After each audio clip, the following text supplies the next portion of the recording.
नमस्कार दोस्तों, आज हम बात करते हैं जातिगत जनगणना पर सरकार की मंशा क्या है, क्यों गोला जा रहा जातिवाद का जहर क्या है।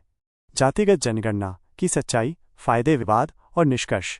भारत में जातिवाद एक कड़वी सच्चाई है, लेकिन क्या आप जानते हैं कि आखिरी बार पूरी जातिगत जनगणना कब हुई थी? वर्ष 1931 ब्रिटिश सरकार ने आखिरी बार जातियों की गिनती की थी। उसके बाद वर्ष 2011 socio economic and caste census (SECC) data जारी नहीं हुआ।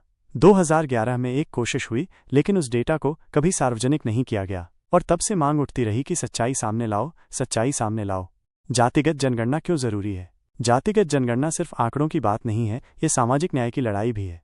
ये 4 कारण जिनसे समझते हैं जातिगत जनगणना क्यों जरूरी है। सही आरक्षण नीति, योजनाओं की टारगेटिंग, सही दिशा में क्रियान्वयन, पिछड़े वर्ग की पहचान, समाज की असली स्थिति क्या है, हकीकत पर आधारित नीतियाँ, न्याय आधारित नीतियाँ। अगर हमें नहीं पता कि कौन से वर्ग सबसे पिछड़े हैं, तो योजनाएं सिर्फ अंदाजों पर चलेंगी। जातिगत आंकड़े बताएंगे कि समाज का असली चेहरा क्या है। जनगणना से विवाद के साथ साथ डर का माहौल भी, लेकिन हर चीज़ की एक कीमत होती है। कुछ लोग कहते हैं इससे समाज बंटेगा, जातिवाद और गहरा होगा, समाज में दरार आएगी, जातिवाद बढ़ेगा, राजनीतिक फायदा उठाया जाएगा, सामाजिक तनाव बढ़ेगा।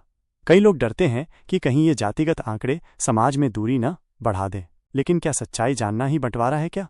जहां तक बात की जाए तो एक राज्य जिसने हिम्मत दिखाई और 2023 में अपना सर्वे कर डाला।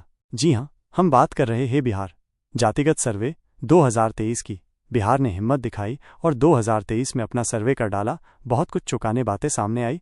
जातिगत आंकड़ों कुछ इस प्रकार थे: OBC plus EBCs to 63%, SC 19.7%, ST 1.7%, general 15.5%। Bihar ने 2023 में सर्वे कराया और देश को आईना दिखाया। जिस वर्ग को सबसे ज्यादा आबादी मिली, वही सबसे पीछे भी है। जातिगत जनगणना का निष्कर्ष ये निकलता है कि जातिगत जनगणना इक्वल सामाजिक न्याय का पहला कदम।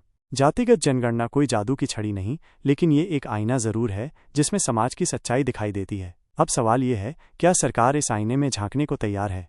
क्या आप जातिगत जनगणना के पक्ष में हैं? अपनी राय दें, वीडियो को लाइक करें, कमेंट करें, शेयर करें। आपका अपना चैनल